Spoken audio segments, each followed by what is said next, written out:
Hey, my name is Hart Stuck, and I'm a 5th grade teacher at the Skank School in Atlanta, Georgia. We specialize in serving students with dyslexia, but because we can't reach all the students with dyslexia in the world, we've partnered with a global charity called Made by Dyslexia, founded by Richard Branson.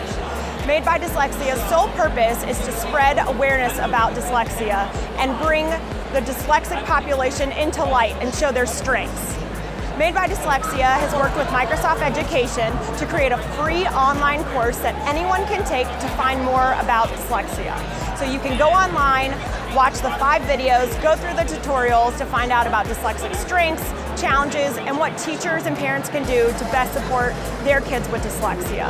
We've got Richard Branson, we've got Orlando Bloom and Keira Knightley and other celebrities who talk about their story with dyslexia to show that it can be a real superpower.